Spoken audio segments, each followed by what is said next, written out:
ദാനിയേലിൻ്റെ പുസ്തകം 4-ാം അധ്യായം 1 മുതൽ 18 വരെയുള്ള വാക്യങ്ങൾ. നെബൂഖദ്നേസർ രാജാവ് സർവഭൂമിയിലും പാർക്കുന്ന സകല വംശങ്ങൾക്കും ജാതികൾക്കും ഭാഷക്കാർക്കും എഴുതുന്നത്: നിങ്ങൾക്ക് ശുഭം വർദ്ധിച്ചു വരട്ടെ. അത്യുന്നതനായ ദൈവം എങ്കിൽ പ്രവർത്തിച്ച അടയാളങ്ങളും അത്ഭുതങ്ങളും പ്രസിദ്ധമാക്കുന്നത് നന്നെന്ന് എനിക്ക് തോന്നിയിരിക്കുന്നു. അവൻ്റെ അടയാളങ്ങൾ എത്ര വലിയവ, അവൻ്റെ അത്ഭുതങ്ങൾ എത്ര ശ്രേഷ്ഠമായവ. അവൻ്റെ രാജ്യത്വം എന്നേക്കുമുള്ള രാജ്യത്വവും അവൻ്റെ ആധിപത്യം തലമുറ തലമുറയായുള്ളതും ആകുന്നു. നെബൂഖദ്നേസർ എന്ന ഞാൻ എൻ്റെ അരമനയിൽ സ്വൈര്യമായും എൻ്റെ രാജധാനിയിൽ സുഖമായും വസിച്ചിരിക്കുമ്പോൾ ഒരു സ്വപ്നം കണ്ടു. അതുനിമിത്തം ഭയപ്പെട്ട് കിടക്കയിൽ വെച്ച് എനിക്കുണ്ടായ നിരൂപണങ്ങളാലും ദർശനങ്ങളാലും വ്യാകുലപ്പെട്ടു. സ്വപ്നത്തിൻ്റെ അർത്ഥം അറിയിക്കേണ്ടതിന് ബാബേലിലെ സകല വിദ്വാൻമാരെയും എൻ്റെ മുമ്പിൽ കൊണ്ടുവരുവാൻ ഞാൻ കൽപ്പിച്ചു. അങ്ങനെ മന്ത്രവാദികളും ആഭിചാരകന്മാരും കൽദയരും ശകുനവാദികളും അകത്തു വന്നു. ഞാൻ സ്വപ്നം അവരോട് വിവരിച്ച് പറഞ്ഞു. അവർ അർത്ഥം അറിയിച്ചില്ല താനും. ഒടുവിൽ എൻ്റെ ദേവന്റെ നാമധേയ പ്രകാരം ബേൽത്ത്ശസ്സർ എന്നു പേരുള്ളവനും വിശുദ്ധ ദേവന്മാരുടെ ആത്മാവുള്ളവനുമായ ദാനിയേൽ എൻ്റെ മുമ്പിൽ വന്നു. അവനോട് ഞാൻ സ്വപ്നം വിവരിച്ചതെന്തെന്നാൽ: മന്ത്രവാദി ശ്രേഷ്ഠനായ ബേൽത്ത്ശസ്സരെ, വിശുദ്ധ ദേവന്മാരുടെ ആത്മാവ് നിന്നിലുണ്ടെന്നും ഒരു രഹസ്യവും നിനക്ക് വിഷമമല്ലെന്നും ഞാൻ അറിയുന്നതുകൊണ്ട് ഞാൻ കണ്ട സ്വപ്നത്തിൻ്റെ താല്പര്യവും അർത്ഥവും പറക.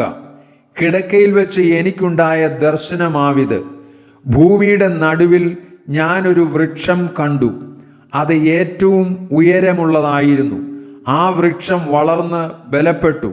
അത് ആകാശത്തോളം ഉയരമുള്ളതും സർവഭൂമിയുടെയും അറ്റത്തോളം കാണാകുന്നതുമായിരുന്നു.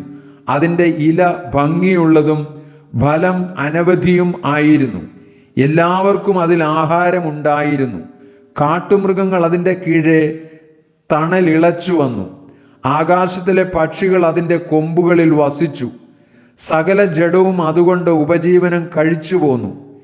കിടക്കയിൽ വെച്ച് എനിക്കുണ്ടായ ദർശനത്തിൽ ഒരു ദൂതൻ, ഒരു പരിശുദ്ധൻ തന്നെ, സ്വർഗത്തിൽ നിന്ന് ഇറങ്ങി വരുന്നത് ഞാൻ കണ്ടു. അവൻ ഉച്ചത്തിൽ വിളിച്ചു പറഞ്ഞത്: വൃക്ഷം വെട്ടിയിട്ട് അതിൻ്റെ കൊമ്പ് മുറിച്ച് ഇല കുടഞ്ഞ് കായ ചിതറിച്ചു കളവിൻ.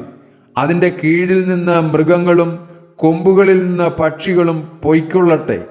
അതിൻ്റെ തായ്വേരോ വയലിലെ ഇളം പുല്ലിൽ ഇരുമ്പും താമ്രവും കൊണ്ടുള്ള ബന്ധനത്തോടെ ഭൂമിയിൽ വെച്ചേക്കുവിൻ. അവൻ ആകാശത്തിലെ മഞ്ഞുകൊണ്ട് നനയട്ടെ. അവന് മൃഗങ്ങളോടുകൂടെ നിലത്തെ പുല്ല് ഉപജീവനമായിരിക്കട്ടെ. അവൻ്റെ മാനുഷ്യ സ്വഭാവം മാറി മൃഗസ്വഭാവമായി തീരട്ടെ. അങ്ങനെ അവന് 7 കാലം കഴിയട്ടെ.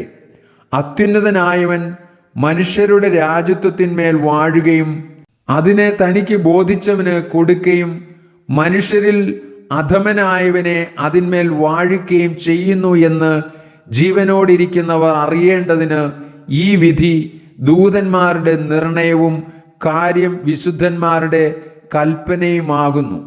നെബൂഖദ്നേസർ രാജാവായ ഞാൻ ഈ സ്വപ്നം കണ്ടു.